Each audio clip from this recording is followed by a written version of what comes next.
আল্লাহ পাক বলেন, ফাইদা কুদিয়াতিস সালাতু ফান্তাশিরু ফিল আরদ, যখন নামাজ শেষ হলো তখন তোমরা জমিনের মধ্যে ছড়িয়ে পড়ো। ওয়াবতাগু মিন ফাদলিল্লাহ আই মিন রিজকিল্লাহ, আল্লাহর রিজিককে তোমরা অন্বেষণ করে বেড়াও।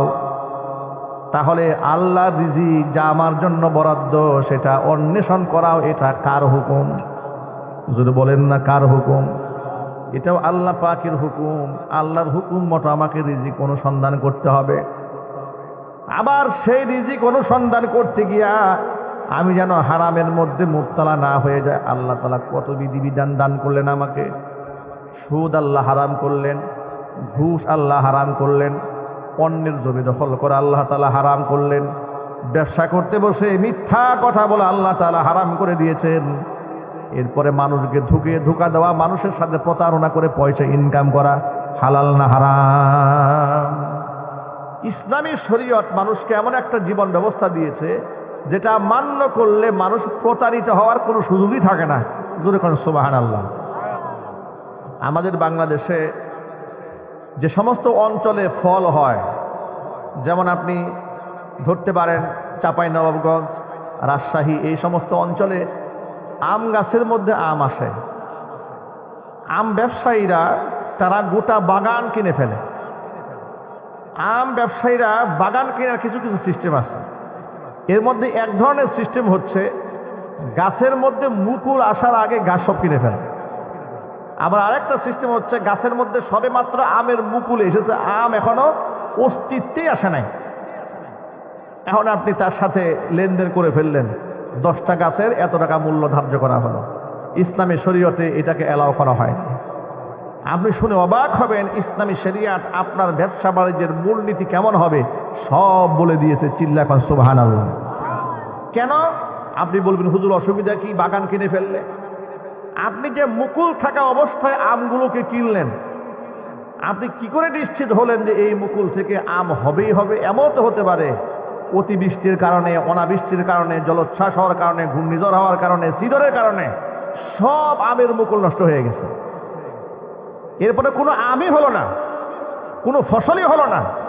তাহলে যিনি বিক্রি করলেন তিনি বিনা ফসলেই অর্থ নিয়ে গেলেন, যিনি কিনলেন তিনি মারাত্মক ক্ষতিগ্রস্ত হলেন। ইসলামী শরীয়ত বলে এই ধরনের ব্যবসা বাণিজ্যের কোনো অস্তিত্ব নাই, এটা জায়েজ নাই, হারাম। এই ধরনের ব্যবসা কি জুড়ে বলেন? হারাম। আপনার ব্যবসা করতে হলে পণ্য থাকতে হবে, পণ্য ছাড়া কোনো ব্যবসা হবে না। আম যখন অস্তিত্ব আসবে তখন এটা পণ্য হবে, তখন আমি ব্যবসা করতে পারবেন। এটা আপনাকে যা শুধু আপনার এক্সাম্পল দিলাম যে ইসলামী শরীয়তে ব্যবসার মূলনীতি এত সুন্দর করে বলা হয়েছে, যদি আপনি সেটাকে মান্য করেন আপনি ব্যবসার মধ্যে প্রতারিত হওয়ার কোনো সুযোগ নাই। জোরে কোন সুবহানাল্লাহ।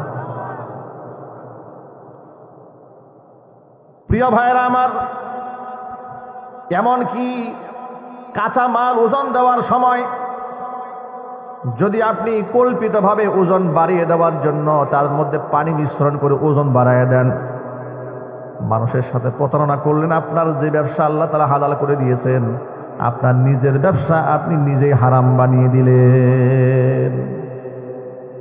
বৃষ্টির দোকানে ওই যে মাঝে মাঝে দেখি ভুক্তা অধিদপ্তর থেকে লোকেরা যায়, মিষ্টির যে কার্টন, এই কার্টনটা এমন ভারী করে বানিয়েছে, এটার ওজনই 200 গ্রাম।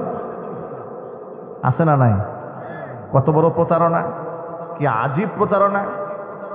মানে কার্টনের ওজনে 200 গ্রাম। আপনি যে মিষ্টি তার কাছ থেকে 1000 গ্রাম মানে 1 কেজি কিনলেন, আপনার অলরেডি 200 গ্রাম মাইনাস হয়ে গেছে আপনার ওই খাপের ওজনে। প্রতারণা করলেন, মানুষকে আপনি ধোঁকা দিলেন, হারাম। ইসলাম এত সুন্দর একটা জীবন ব্যবস্থা মানুষকে উপহার দিয়েছে যে আপনার লেনদেন, উঠা বসা, আপনি কোত্থেকে ইনকাম করবেন আর কোন পথে খরচ করবেন সেটাও আল্লাহর কাছে জবাব দিতে হবে।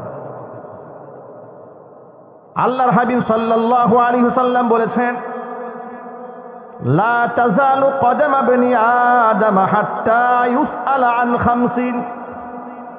5টা প্রশ্নের জবাব বান্দা যতক্ষণ দিতে পারবে না ততক্ষণ পর্যন্ত কিয়ামতের দিন জমিন থেকে আদম সন্তান পা সরাতে পারবে না।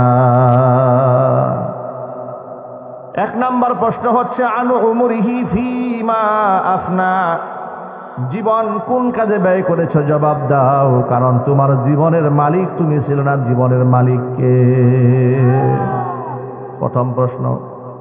2 নম্বর প্রশ্ন হচ্ছে ওয়ান শাবাবিহি ফিমা আবলা, জীবনের মধ্যে সবচেয়ে গুরুত্বপূর্ণ সময় হচ্ছে যৌবনকাল। বান্দারে জবাব দাও, যৌবনকালটা কোন কাজে ব্যয় করেছিলে? 3 নম্বর প্রশ্ন হচ্ছে ওয়ান মালিহি মিম্মা ইকতাসাবা, সম্পদ সম্পর্কে প্রশ্ন করা হবে, কোন উৎস থেকে তুমি টাকা উপার্জন করেছিলে? 3 নম্বর প্রশ্ন। 4 নম্বর প্রশ্ন হচ্ছে ওয়াফিমা আনফাকা, উপার্জিত সম্পদ বান্দা তুমি কোন কাজে ব্যয় করেছিলে? 5 নম্বর প্রশ্ন হচ্ছে ওয়ামাদা আমিলা ফিমা আলিমা, বান্দারে যতটুকুন দ্বীনের ইলম তুমি হাসিল করেছিলে সেই অনুযায়ী তুমি কতটুকুন আমল করেছিলে? এই 5টা প্রশ্নের সম্মুখীন পীর ওলি দরবেশ থেকে শুরু করে সাধারণ মুমিন মুসলমান প্রত্যেককেই 5টা প্রশ্নের সম্মুখীন হতেই হবে। আমাকে আপনাকে সকলকে আমাদের জীবন সম্পর্কে আল্লাহর কাছে জবাব দিতে হবে, যৌবন সম্পর্কে হিসাব দিতে হবে রবের সামনে। সম্পদ কোন উৎস থেকে উপার্জন করেছি জবাব দিতে হবে, কোন কাজে ব্যয় করেছি তারও জবাব দিতে হবে। আমি কতটুকুন ইলম হাসিল করেছিলাম আর কতটুকুন আমল করেছিলাম তারও ব্যাপারে আল্লাহর কাছে আমাদের জবাব দিতে হবে। আমরা তো মনে করি টাকা আমার খরচ করবো, আমার মন যেভাবে চায় সেভাবে, কোনো সুযোগ নেই। আবার মনে করে যে টাকা উপার্জন করতে হবে, কোন পথে কেমনে আসবে এত হালাল হারাম দেখে চলা যায় না। অনেক লোকেরা তো আমাদের মুখের উপরে এমন কথা বলে যে হুজুর এই জামানায় এত বাজ বিচার করলে দুনিয়ায় চলা যাবে না। আছে না নাই? এক লোক আমাকে বলছে যে হুজুর এত সৎ থেকে তো আর ব্যবসা করা সম্ভব নয়। নাউজুবিল্লাহ পড়েন। এত সৎ থেকে কি করা সম্ভব নয়? ব্যবসা করে সম্ভব নয়। কেন? বলে চতুর্দিকে মিথ্যা, আমি যদি তাদের সাথে তাল মিলায় না চলি তাহলে আমি ব্যবসা করতে পারবো না। দাঁড়াচ্ছে বক্তব্যে দাঁড়াচ্ছে আল্লাহ এমন কোন হুকুম দিয়েছেন যেটা আপনি মান্য করতে অক্ষম, এমন একটা জিনিস আপনার উপর চাপিয়ে দিয়েছে যেটা আপনি করতে পারছেন না। অথচ আল্লাহ কোরআনে বলেছেন লা ইউকাল্লিফুল্লাহু নাফসান ইল্লা বুসআহা, মানুষের সাধ্যাতিরিক্ত কোনো বিধানকে মানুষের উপর আমি চাপাই দেই নাই। চিল্লা এখন সুবহানাল্লাহ। তাহলে আমার প্রশ্ন হলো, 1 নম্বর প্রশ্ন হচ্ছে আমার জীবনটা কোন কাজে ব্যয় করেছি জবাব দিতে হবে রবের সামনে।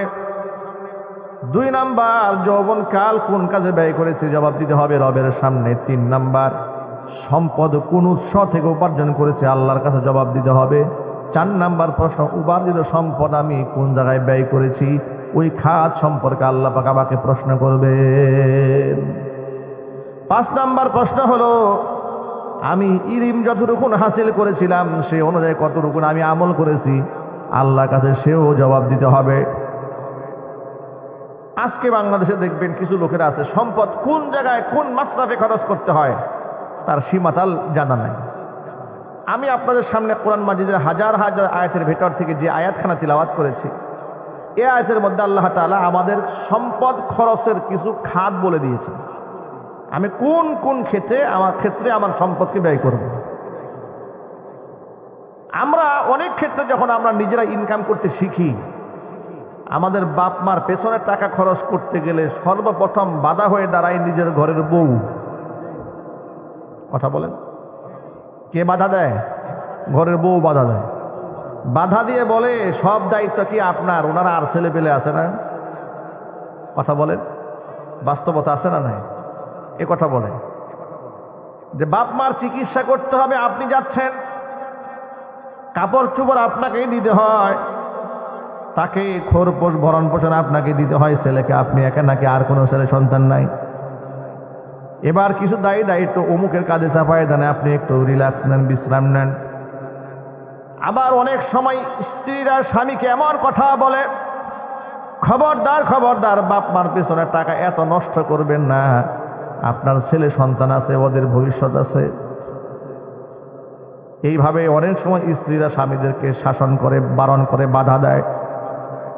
আমি এই ক্ষেত্রে আপনাদের সামনে এখন স্পষ্ট করে দেব, আমার মালিকানা সম্পদের মধ্যে সবার আগে কার হক বেশি এটা কোরআন মাজিদের মধ্যে আল্লাহ রাব্বুল আলামিন ১৫০০ বছর আগে বর্ণনা করে দিয়েছেন। আল্লাহর নবী সাল্লাল্লাহু আলাইহি সাল্লামকে আল্লাহ বলছেন, ও আমার হাবিব, ইয়াসআলুনাকা মাযা ইউনফিকুন, লোকেরা আপনার কাছে প্রশ্ন করে কি খরচ করবে, আপনি বলে দেন। তারা জিজ্ঞেস করে কি খরচ করবে, এবার আপনি একটু খরচের খাত সহ বলে দেন। আপনি বলে দিন, কুল মা আনফাকতুম মিন খাইরিন ফালিল ওয়ালিদাইনি ওয়াল আকরাবিনা ওয়াল ইয়াতামা ওয়াল মাসাকিনি ওয়াবনিস সাবিল। আপনি বলে দিন, মা আনফাকতুম মিন খাইরিন আই মিন হালালিন, হালাল সম্পদ তোমরা যা কিছুই খরচ করো না কেন, উত্তম রিজিক যা তোমরা ব্যয় করবে, সবার আগে তোমরা ব্যয় করবে ফাজিল ওয়ালিদাইনি, তোমাদের পিতা মাতার পেছনে। দ্বিতীয় নাম্বার হচ্ছে ওয়াল আকরাবিন, আত্মীয় স্বজনদের পেছনে ব্যয় করবে। ৩ নাম্বার হচ্ছে ওয়াল ইয়াতামা ওয়াল মাসাকিন, ইতিম এবং মিসকিনদের পেছনে টাকা ব্যয় করবে। ওয়াবনি সাবিল, পথিক মুসাফির যারা, তাদের পেছনে টাকা ব্যয় করবে। মনে রেখো, ওমা তাফআলু মিন খাইরিন, তোমরা হালাল যা কিছুই খরচ করো না কেন, কল্যাণকর ভালো কাজ যা কিছু করো না কেন, ফাইন্নাল্লাহা বিহি আলিম, সকল কিছু সম্পর্কে মহান আল্লাহ রাব্বুল আলামিন খুব বেশি অবগত আছেন। তাহলে আয়াত দ্বারা কি প্রমাণ হলো? আমার উপার্জিত সম্পদ আল্লাহ খরচের যতগুলো খাত বলেছেন, সবার আগে কার পিছনে খরচ করতে বলেছেন? বাবা মার পিছনে ব্যয় করতে বলেছেন। সুবহানাল্লাহ বলবেন না ভাই? বাবা মার হক সবার আগে, সবার আগে। আবু দাউদ শরীফের একটা হাদিসের মধ্যে এসেছে, জাবের রাদিয়াল্লাহু তাআলা আনহু হাদিসের রাবী, তিনি বলেন, জনৈক ব্যক্তি এসে আল্লাহ রাসূলের কাছে এই কথা বলে নালিশ দিল তার বাবার নামে। ডেকে বলছে, ইয়া রাসূলুল্লাহ, আমার ঘরে আমার বৃদ্ধ বাবা আছে, তিনি আমার পকেটের টাকা আমার পারমিশন ছাড়াই নিয়ে নেয়, অথচ আমার ঘরে স্ত্রী সন্তান আছে, থাকার পরেও আমার বাবা আমার পকেটের টাকা আমার পারমিশন ছাড়াই খরচ করে। নবীজি সাল্লাল্লাহু আলাইহি ওয়াসাল্লাম বুঝতে পারলেন লোকটা নালিশ দিচ্ছে তার বাবার বিরুদ্ধে। আল্লাহর নবী এবার তার জবাব দিয়ে দিলেন, আনতা ওয়া মালুকা লিওয়ালিদিকা, তুমি নিজে এবং তোমার সকল সম্পদ তোমার বাবার মালিকানাধীন। সে বিচার দিয়েছিল যে আমার টাকা খরচ করে ফেলছে আমার বাবা আমার পারমিশন ছাড়া। রাসূল বললেন, তুমি শুধু তোমার সম্পদ কেন, আনতা, তুমি নিজে, ওয়া মালুকা, এবং তোমার সম্পদ যা আছে সব তোর বাবার। সুবহানাল্লাহ বলবেন না? শুধু টাকা কেন, বাবা যা বলবে তোমাকেও সেটা করতে হবে। তাহলে ইসলামে হকের বর্ণনার ক্ষেত্রে ডিসাইড করে দিয়েছে, আমাকে ভাগ করে দিয়েছে, সিদ্ধান্ত দিয়ে দিয়েছে। কি সিদ্ধান্ত দিয়েছে? আমার উপার্জিত সম্পদে আমার বাবা মার হক আছে, এত বেশি হক, সবার আগে তাদের পেছনে খরচ করতে হবে। কিন্তু অধিকাংশ ক্ষেত্রে সন্তানেরা বাপ মাকে এই মূল্যায়নটা করতে চায় না। কেন চায় না? এর পেছনে বড় কারণ হচ্ছে তাদের এই সম্পর্কে ইলম নাই। কি নাই জোরে বলেন তো? ইলম নাই। কদিন আগে আপনারা যারা নিউজ দেখেছেন, ঢাকা শহরে শতবর্ষী বাবাকে ফেলে সন্তানরা পালায়ে গেছে, প্যারালাইজডের রোগী। ওই রাস্তাঘাটে ফুটপাতে কিছু লোক আছে না, মানবিক কাজ করে, খাবার টাবার দেয়। সংবাদে দেখলাম যে তারা খাবার টাবার দিতে গিয়ে দেখে বৃষ্টির মধ্যে এক বৃদ্ধ খুব কাঁদতেছে। নাম ভালো করে সন্তানদের বলতে পারছে না, একটা ছেলের নাম আর একটা মেয়ের নাম খুব কষ্টে সে বলতে পেরেছে, বাকি সন্তানদের নাম বলতে পারছে না। শুধু এতটুকুন বলছে যে সন্তানরা তাকে ফেলে চলে গেছে, চিকিৎসা করাতে হবে এই দুঃখে। খোঁজখবর নিয়ে দেখা গেল যে ওই সন্তানরা কোনো দরিদ্র অসহায় নয়, মোটামুটি সবাই স্টাবলিশড, প্রতিষ্ঠিত, কিন্তু বৃদ্ধ বাবার খেদমত করার মতো মন মানসিকতা তৈরি হয়নি। এর চেয়ে জঘন্য উপাখ্যান এই জাতির জন্য আর কি হতে পারে? ঠিক কিনা বলেন? আমার বন্ধুগণ, নবী করিম সাল্লাল্লাহু আলাইহি ওয়াসাল্লাম মাঝে মাঝে সাহাবীদেরকে গল্প শোনাতেন।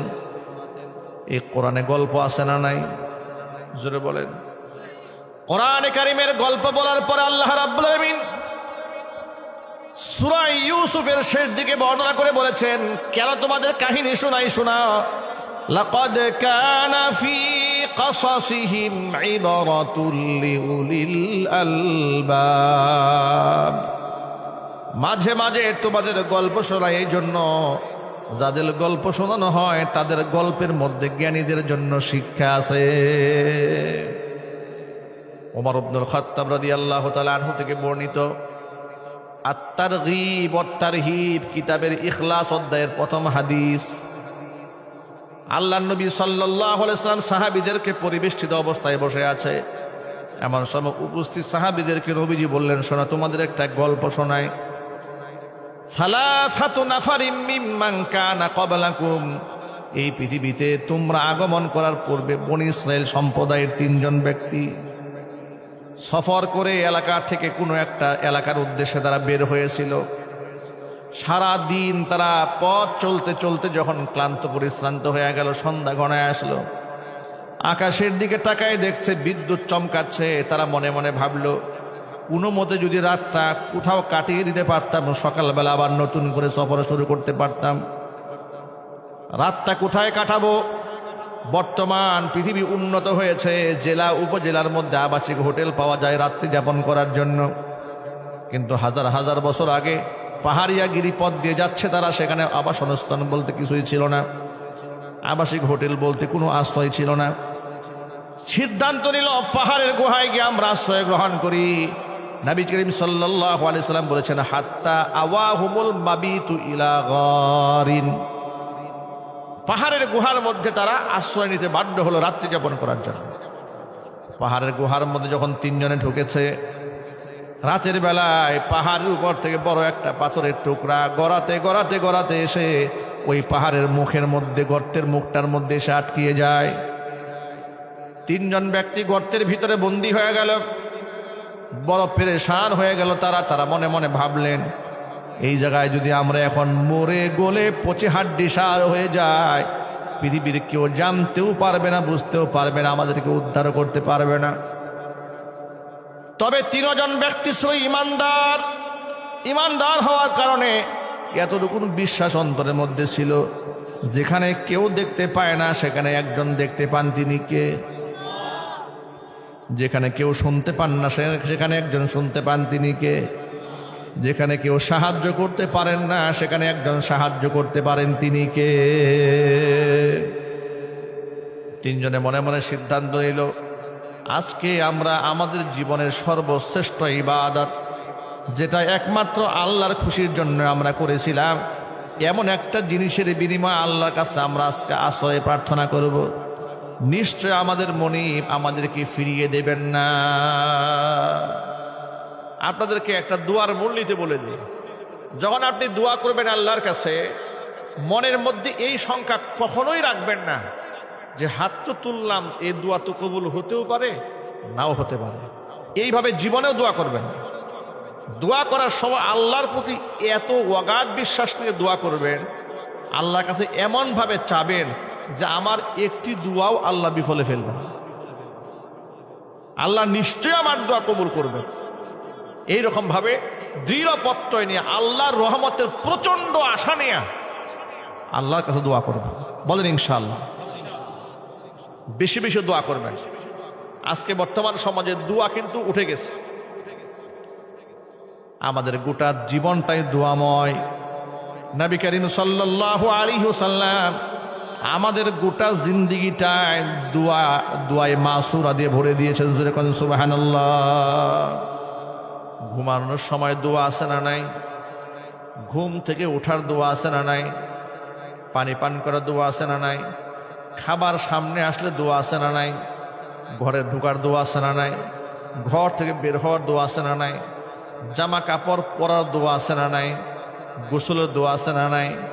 ওযুর দোয়া আছে না নাই? নামাজে দাঁড়ালেন দোয়া আছে না নাই? ব্যবসায় ঢুকলেন দোয়া আছে না নাই? পৃথিবীর মধ্যে এমন কোনো ভালো কাজ মুসলমান করে না যে কাজের মধ্যে দোয়া লিখিত হয় নাই। জোরে কোন সুবহানাল্লাহ। দোয়াময় গোটা জিন্দেগি। আল্লাহু আকবার বলেন। এই জন্য মুসলমানের জীবন খুব পবিত্র জীবন। একজন ইমানদারের জীবনে হারাবার কিছুই নাই, সুবহানাল্লাহ বলেন। আল্লাহর নবী বলেছেন আজাবান লি আমরিল মুমিন, ইমানদারদের বিষয়টা বড় আশ্চর্যজনক একটা ব্যাপার।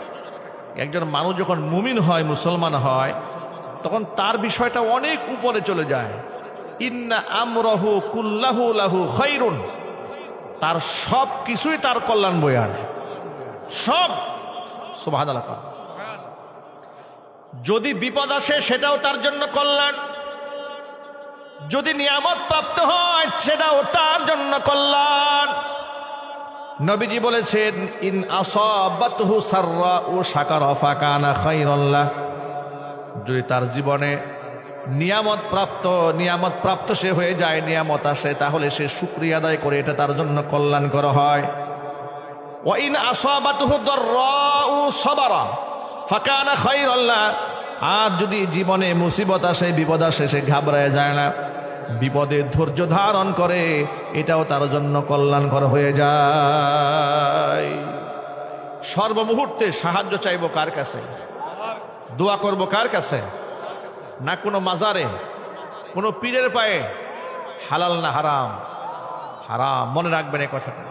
চট্টগ্রামের এক বয়স্ক তথাকথিত সুন্নি বক্তার নাম আবুল কালাম বয়ানী, দেশের বরেণ্য আলেমদেরকে নিয়ে খুব বাজেভাবে কটাক্ষ করে, খুব বিশ্রী ভাষায় গালিগালাজ করে।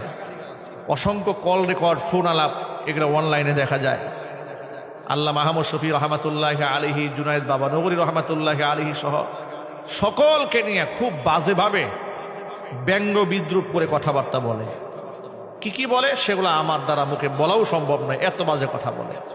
এই ভদ্রলোক বলছে, গত দুদিন আগে দেখেছি, সে বলতেছে তার নাকি প্রথমত একটা কন্যা সন্তান হয়েছে। এরপরে সে কোন এক পীরের মাজারের সামনে দিয়ে যাচ্ছে, যাওয়ার সময় সে মাজারের দিকে লক্ষ্য করে বলেছে যে এইবার যদি তুমি আমাকে ছেলে সন্তান দান করো, তোমার উরসে আমি গরু দেব। চিন্তা করতে পারে। আমি শুরু তো হতবাক হয়ে গেছে, আলেম মানুষ, সে বলতেছে মাজারে, আমি বলেছি, উনি গল্প বলতেছে ওয়াজে, যে মাজারে বললাম আমাকে যদি এইবার একটা সন্তান দান করো ছেলে, তোমার উরস আমি গরু দেব। লোকটা বলে কিছুদিন পরে আমি যে মাজারে আবদার জানিয়েছি মঞ্জুর হয়ে গেছে, 2টা পুত্র সন্তান জমজ হয়েছে, আমি তার উরসে 2টা গরু দিয়ে দিয়েছি। ঘৃণার সাথে কর নাউজুবিল্লাহ, আর চিৎকার দিয়ে কর নাউজুবিল্লাহ। এই ধরনের বিশ্বাস যদি কোনো মুমিন মুসলমানের থাকে, তার ঈমান থাকে, বড় মুশকিল। একটু পর পরে পানি পড়তেছে শরীরের উপরে, কথা বলা তো মুশকিল হয়ে যাচ্ছে। বসান। যে কথা বলতে গিয়ে কথাগুলো বললাম সেটা হলো, তাহলে কোনো বক্তা যদি নিজে বলে আমি মাজারে এ কথা আবদার জানিয়েছি, মাজারওয়ালা আমার দোয়া কবুল করছে, তার ঈমান থাকে? আরো জোরে বলেন। এটা সম্পূর্ণ হারাম এবং শিরিক। এটা কি জোরে বলেন? ইন্না শিরকা লা যুলমুন আযীম, এটা মারাত্মক কুফরি, মারাত্মক শিরকি। এই গুনাহগুলো বাংলাদেশের মাজারের মধ্যে অহরহ চলছে। আল্লাহ যেন আমার এই মুসলিম ভাইদেরকে হেফাজত করেন। সাহায্য চাইব কার কাছে? আর আল্লাহর কাছে যখন চাবো তখন মনের মধ্যে কোনো শঙ্কা রাখা যাবে না, আল্লাহ আমার দোয়াটা শুনবে না শুনবে। এই জন্য গাফেল হয়ে, উদাসীন হয়ে ইমাম সাহেব দোয়া করছে, আপনি এরকম করতেছেন, কোনো মন নাই না। রবের সামনে যখন চাবেন, এত দৃঢ় আশা নিয়ে আল্লাহর কাছে চাবেন যে আল্লাহ, আমি যত গুনাহগারী হই না কেন, তোমার দরবার তো অনেক বড়, তুমি পৃথিবীর কত পাপিষ্ঠকে ক্ষমা করেছ, তুমি তো পাহাড় সহ পরিমাণ গুনাহকে ক্ষমা করতে পারো, তুমি আমাকে ক্ষমা করতে পারবো না? আল্লাহ সে ক্ষমতার মালিক তো তুমি। সুবহানাল্লাহ। এইভাবে বড় আশা নিয়ে আমরা রবের কাছে চাবো। আমরা বলি ইনশাআল্লাহ।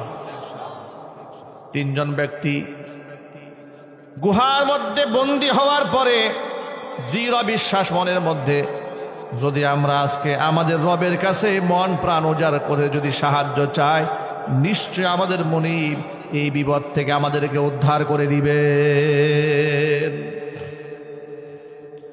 প্রথম ব্যক্তি আল্লাহর কাছে হাত তুলে বলছে, রব্বুল আলামিন, আমার ঘরে বৃদ্ধা মা আছে, বৃদ্ধ বাবা আছে, আমার মা বাবাকে আমি এত বেশি প্রাধান্য দেই, কোনো দিন বাপ মার মুখে খাবার তুলে দেওয়ার আগ পর্যন্ত আমি নিজেও খাবার খাই না, সন্তানদের খাবার খেতে দেই না। সব সময় বাপ মার মুখে আগে খাবার তুলে দেই, এরপরে স্ত্রী সন্তানদের মুখে খাবার দেই। এভাবে দৈনন্দিন আমলগুলো আমার চলছিল। হঠাৎ করে একদিন রাতের বেলায় বাড়ি ফিরতে আমার দেরি হয়ে গেল। বাড়ি ফিরে গিয়ে দেখে আমার বৃদ্ধা মা ঘুমায়ে পড়েছে, আমার বাবাও ঘুমিয়ে গেছে, কিন্তু আমার সন্তানরা ক্ষুধার্ত জেগে আছে। বাড়িতে যাওয়ার পর সন্তানরা ছটফট ছটফট করছে ক্ষুধার যন্ত্রণায়। আমার কাছে তারা আবদার করে বসলো, আব্বাজান সব সময় দাদা দাদিকে আগে খাবার দিয়ে দেন, তারা যেহেতু আজকে ঘুমিয়ে পড়েছে, অন্তত পক্ষে আজকে আমাদের খাবার দিন, আমরা প্রচন্ড ক্ষুধায় কষ্ট পাচ্ছি। তিনি বলেন, রব্বুল আলামিন, আমি আমার সন্তানদের কথা কান পেতে নিলাম না। আমি খাবারের পেয়ালা নিয়ে, দুধের পেয়ালা নিয়ে সারা রাত বাপমার শিয়রে দাঁড়িয়ে থাকলাম, ডাকও দিলাম না যদি ঘুমের বেগা সৃষ্টি হয়।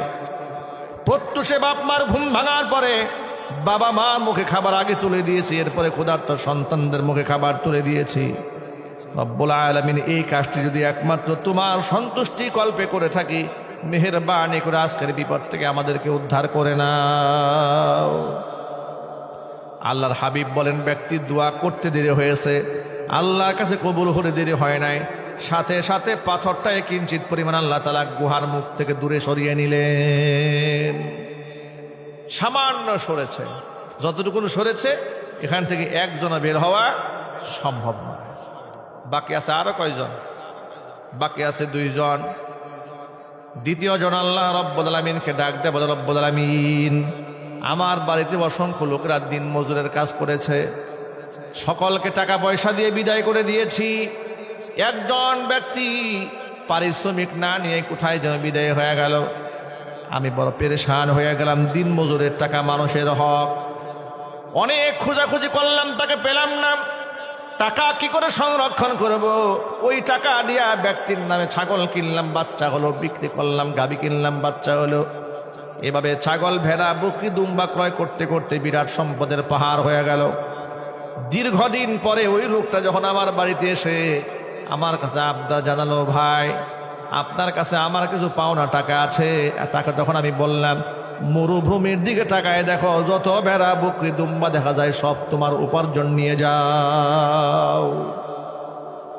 লোকটা অবাক বিশ্ব আমাকে বলল, আতাস্তাহজিউ বি, আপনি কি আমার সাথে ঠাট্টা মস্করা করেন নাকি? আমি পাবো সামান্য কিছু টাকা আর আপনি এতগুলো সম্পদ আমাকে দেখাই দেন। তিনি বলছেন, ভাই তোমার টাকা দিয়ে এগুলা তিল তিল করে আমি তোমার জন্য করেছি, এগুলার মালিক আমি নই, তুমি মালিক, নিয়ে যাও। লোকটা সব কিছু নিয়ে গেল, কিছুই রেখে যায় নাই। রব্বুল আলামিন, এই কাজটি যদি একমাত্র তোমার খুশির জন্য করে থাকি, মেহেরবানি করে আজকের বিপদ থেকে আল্লাহ তুমি আমাদেরকে উদ্ধার করে নাও। আল্লাহর হাবিব বলেন, ব্যক্তি দোয়া করতে দেরি হয়েছে, আল্লাহর কাছে কবুল হতে দেরি হয়নি। সাথে সাথে আল্লাহ তাআলা পাথরটাকে গর্তের মুখ থেকে কিঞ্চিত পরিমাণ দূরে সরিয়ে নিয়েছেন। এখন ইতিমধ্যে একটু আলো বাতাস ঢুকতে শুরু করেছে। যতটুকু সরেছে একজনও বের হওয়া সম্ভব নয়, কিন্তু আলো বাতাস ঢুকার পরে তাদের আশারও সঞ্চার হয়েছে। নিশ্চয়ই আল্লাহ রাব্বুল আলামিন আমাদেরকে গজব দিয়া মারবেন না। বাকি থাকলো কয়জন? শেষ ব্যক্তি আল্লাহর কাছে হাত তুলেছে, রব্বুল আলামিন, আমার ঘরে অনেক সম্পদ আছে, আমার একজন সুন্দরী চাচাতো বোন ছিল, আমি তার খুব প্রেমাসক্ত ছিলাম। বহুবার তাকে আমি কুপ্রস্তাব দিয়েছি, অন্যায় প্রস্তাব দিয়েছি, বোনটা রাজি হয় নাই। ইতোমধ্যে কিছুদিন যেতে না যেতে গোটা এলাকার মধ্যে দুর্ভিক্ষ দেখা দিল। ক্ষেত খামারে ফসল নাই, মানুষের পকেটে টাকা নাই, ঘরে খাবার নাই, অভাব অনটন চতুর্দিকে যখন ছড়িয়ে পড়ল, আমার সেই সুন্দরী বোনটা নিজের পরিবারের সদস্যদের তাগিদে আমার কাছে সাহায্যের জন্য হাত বাড়ালো। আমি এটাকে একটা সুবর্ণ সুযোগ মনে করলাম। তাকে বললাম, তোমাকে সহযোগিতা করব, তবে শর্ত আছে। বিগত জীবনে তুমি যেই প্রস্তাবকে প্রত্যাখ্যান করেছ, প্রস্তাব যদি অ্যাকসেপ্ট করে নাও তাহলে আমি তোমাকে 100 স্বর্ণ মুদ্রা দেব। আমার সেই বোনটি নিরুপায় হয়ে আমার সে অন্যায় প্রস্তাবে রাজি হলো, তাকে আমি 100 স্বর্ণ মুদ্রা দিয়ে দিলাম। আমি যখন একান্তে তার সান্নিধ্যে মিলিত হতে গেলাম, ঠিক ওই সময় আমার বোনটি আমাকে ডেকে বলছে, ভাই ইত্তাকিল্লাহ, আল্লাহকে ভয় করো। অবৈধ যৌন মিলন যেখানে হারাম, তুমি হারামকে হালাল বানিও না, আল্লাহর জাহান্নামের আগুনকে ভয় করো। রব্বুল আলামিন আমার বোনটা যখন আমাকে কথাটা বলেছে, 1 সেকেন্ড তো বিলম্ব করি নাই, সোজা দাঁড়িয়ে সেখান থেকে বের হয়ে চলে আসলাম। পৃথিবীর কেউ দেখে নাই, পৃথিবীর কেউ ঘটনা জানেও না, একমাত্র তুমি জানো আহকামুল হাকিমিন। রব্বুল আলামিন, আমি যদি এই কাজটি একমাত্র তোমার ভয়ে, তোমার সন্তুষ্টির জন্য করে থাকি, মেহেরবানি করে আজকের বিপদ থেকে আমাদেরকে উদ্ধার করে নাও। আল্লাহর হাবিব বলেন, ব্যক্তি দোয়া করতে দেরি হয়েছে, আল্লাহর কাছে কবুল হতে দেরি হয় নাই। সাথে সাথে আল্লাহ তাআলা পাথরটাকে সম্পূর্ণরূপে গুহার মুখ থেকে সরাইয়া 3 জন ব্যক্তির জন্য মুক্তির রাস্তা বের করে দিলেন।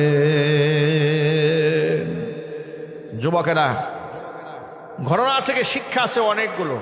এর মধ্যে প্রথম শিক্ষা হচ্ছে, ইখলাসের সাথে আল্লাহর সন্তুষ্টি কল্পে কোনো বান্দা যদি কোনো কাজ করে, আল্লাহ শুধু পরকালের বিপদ থেকেই উদ্ধার করবে না, দুনিয়ার বিপদ থেকেও বাঁচাই দিবেন। জোরে কোন সুবহানাল্লাহ।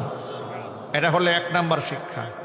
2 নাম্বার শিক্ষা হলো, ওই সন্তান বাপ মাকে সবার উপরে প্রাধান্য দিয়েছে। মনে রাখবেন, 1000 পীর যদি এক পাল্লায় দেওয়া হয়, 1000 আলেমও যদি এক পাল্লায় দেওয়া হয়, আপনি সন্তান আপনার বাপ মাকে যদি আরেক পাল্লায় দেওয়া হয়, 1000 পীরের চাইতে আপনার মায়ের মর্যাদা আপনার কাছে বেশি। এটা সব সময় মাথা রাখবেন। আমার মা, আমার বাবা আমার জন্য জান্নাতের ঠিকানা। সুবহানাল্লাহ। বাপ মাকে সেবা করবেন, বাবা মার আনুগত্য করবেন, তাদের মনস্তুষ্টি কামনা করবেন, আল্লাহ জান্নাত ঠিকানা বানায় দিবেন। আর বাপ মার সাথে গাদ্দারি করবেন, নাফরমানি করবেন, কষ্ট দেবেন, কটাক্ষ করবেন, আঘাত করবেন, আল্লাহর জাহান্নাম ওয়াজিব হয়ে যাবে। এখানে যারা বসে আছেন, বাবা মা বেঁচে আছে কার কার? হাত দেখি তো। বেঁচে আছে, বাবা মা বেঁচে আছে কার কার? মাশাআল্লাহ। আল্লাহ যেন নেক হায়াত দারাজ করেন। জোরে কোন আমিন। হাত নামান। বাবা মা দুনিয়া থেকে বিদায় হয়েছে কার কার? হাত দেখি এবার। আমার বাবা দুনিয়া থেকে চলে গেছেন 2004 সালে। আল্লাহ তাআলা আমাদের সকলের মারহুম পিতামাতার জিন্দেগির সমস্ত গুনাহ খাতা মাফ করে দেন। জান্নাতুল ফিরদাউস আল্লাহ রাব্বুল আলামিন ঠিকানা বানিয়ে দেন। সকলে জুড়ে কোন আমিন। যুবকেরা, বাপ মার হক সবার আগে, স্ত্রী সন্তানের উপরে বাপ মার হক। এ কথাটা মনে থাকবেন ভাই ইনশাআল্লাহ। আল্লাহ যেন মৃত্যু পর্যন্ত এ কথা যেন আমাদের দেমাগের মধ্যে ঢুকায় রাখেন। কখনো বাপ মার সেবা করতে গিয়ে ভাগাভাগি করবেন, কম্পিটিশন করা যায়, মুসাবাকা করবেন। 4-5টা সন্তান থাকলে উচিত তো ছিল 4-5 জনের মধ্যে সবাই মিলে প্রতিযোগিতা করবে বাপ মার সেবা, কে কত বেশি করে জান্নাত কামাইতে পারে। সেটা না করে উল্টোটা হয়ে গেছে। বড় ভাই দায়িত্ব দেয় ছোট ভাইয়ের উপরে, ছোট দেয় মেজুর উপরে, মেজু দেয় সেজুর উপরে। শেষ মুহূর্তে তাদের বাবা মার সেবা করার কোনো লোক খুঁজে পাওয়া যায় না। 4-5টা ছেলে থাকে, 4-5টা ছেলের বউ থাকে, সবাই আপন আপন জায়গায় ব্যস্ত, বৃদ্ধ মানুষ, দেখাশোনার লোক থাকে না। আমি এক মাহফিলে গিয়েছি, এক হৃদয় বিদারক ঘটনা আপনাদেরকে শোনাচ্ছি।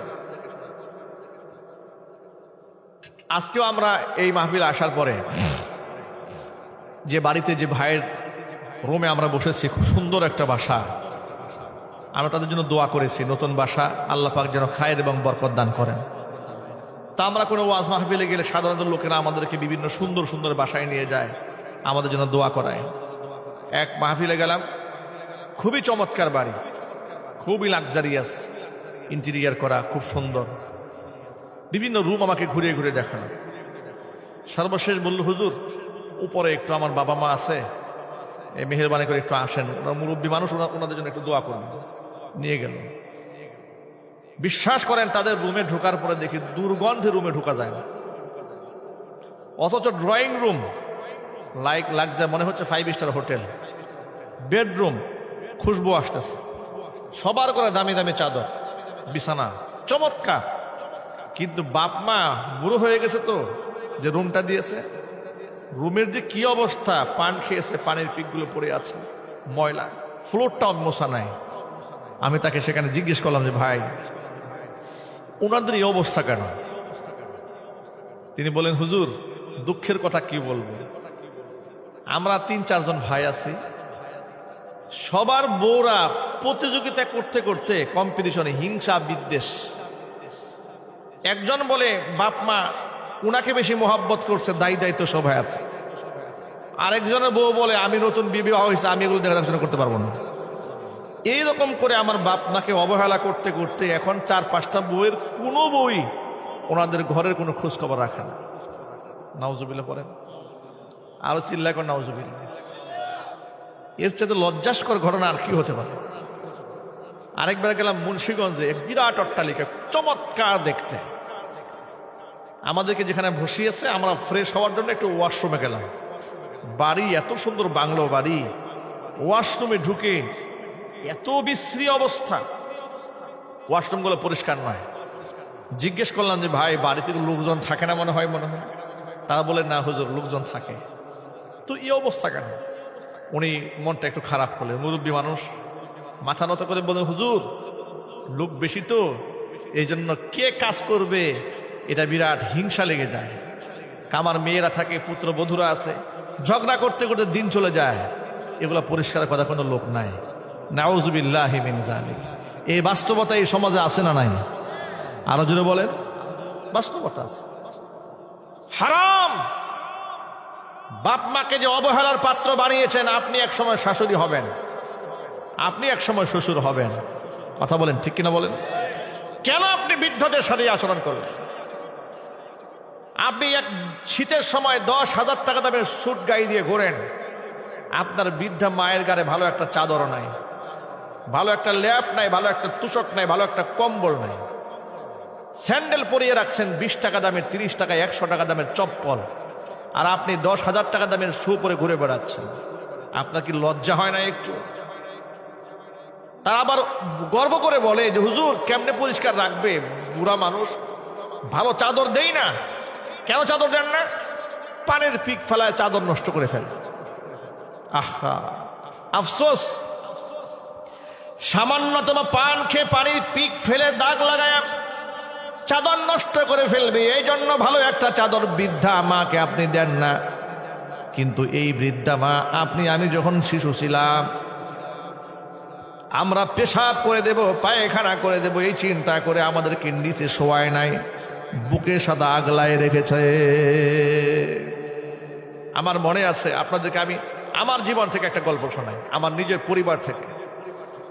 আমার বড় মেয়ের বয়স এখন 9 বছর চলে, আদি বা জান্নাত জুয়াইরিয়া। ওর বয়স সম্ভবত তখন আনুমানিক কত হবে, 4-5 মাস হবে মনে হয়। মাহফিল থেকে আমি রাতের বেলায় বাড়ি ফিরেছি, খুব প্রচন্ড শীতের রাত। সাধারণত আমাদের বাড়ি ফিরতে রাত 2টা, 3টা, কখনো 4টা বেজে যায়। ফজর পরে অনেক সময় শুতে হয়, অনেক সময় ফজর আগে 1-2 ঘন্টা ঘুমানোর সুযোগ পাই, অনেক সময় পাই না। খুব শীত, অনেক শীত, কম্বল টম্বল গায়ে দিয়ে সবাই শুয়ে আছে।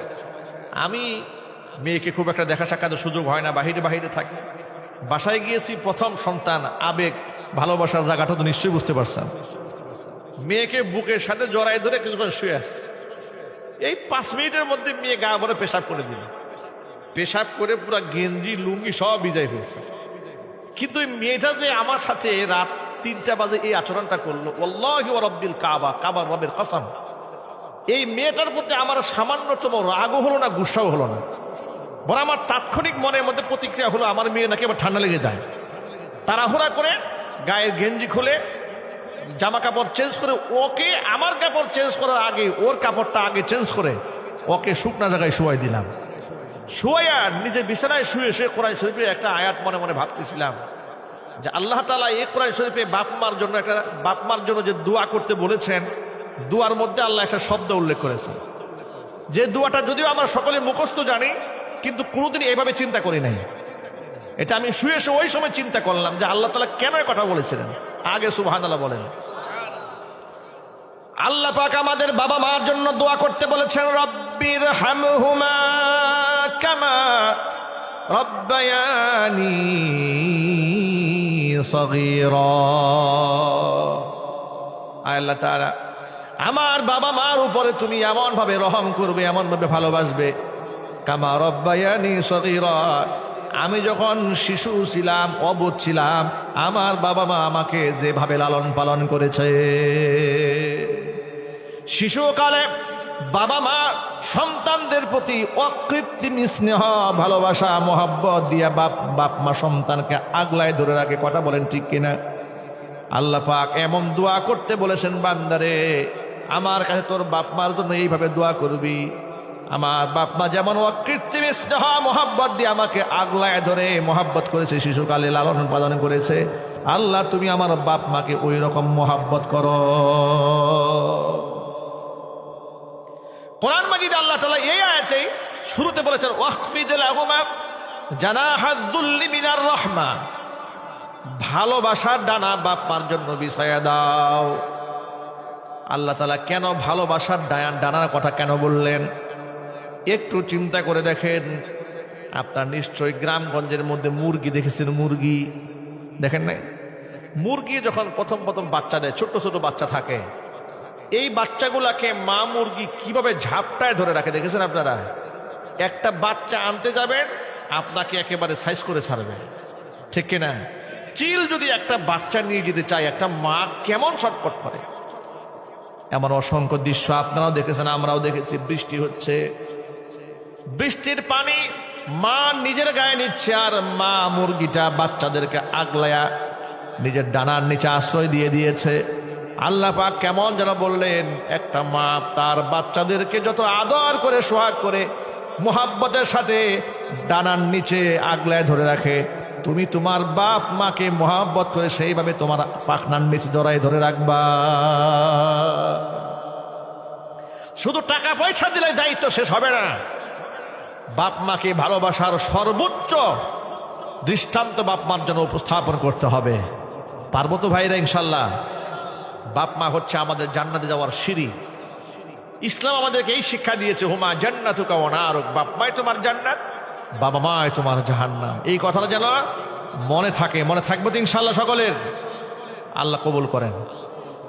2 নম্বর শিক্ষা, যে ব্যক্তি বলেছে রব্বুল আলামিন আমার ঘরে দিন মজুরিরা কাজ করেছে, পারিশ্রমিক দিয়ে বিদায় করে দিলাম, একজন পারিশ্রমিক না নিয়ে গেল, ব্যক্তি কত পেরেশান হয়ে গেছে দিন মজুরের টাকা নিয়ে। আমরা তো মনে মনে ভাবি, মানুষদেরকে কাজ করাইয়া টাকা না দিতে পারলে নিজেকে বড় জ্ঞানী বুদ্ধিমান মনে করি। খবরদার, খবরদার, দুনিয়াতে সামান্য ধোঁকা দিয়ে বোকা বানিয়ে মানুষকে ঠকানো যাবে। আহকামুল হাকিমিন মালিক ইয়াউমিদ্দিন, বিচার দিবসের মালিক তিনি যখন মিজান দাঁড় করাবেন, বিচার কার্য শুরু করবেন, মহান রব সেদিন হয়ে যাবেন বিচারক। আহকামুল হাকিমিন, বাদী হয়ে যাবে ওই সমস্ত ব্যক্তি যাদের হক আপনি নষ্ট করেছেন। সেদিন আল্লাহ রাব্বুল আলামিন আপনাকে বিবাদী বানাইয়া দিবেন। এই জন্য দরিদ্র মানুষের হক কখনো নষ্ট করা যাবে না, কারো হকই নষ্ট করা যাবে না, সে হোক ধনী হোক গরিব। বান্দার হক অত্যন্ত গুরুত্বপূর্ণ, এই কথাটা মনে থাকবে তো ইনশাল্লাহ। 2 নম্বর শিক্ষা। 3 নম্বর শিক্ষা হচ্ছে, এটা যুবক ভাইদের জন্য খুব ইম্পর্টেন্ট।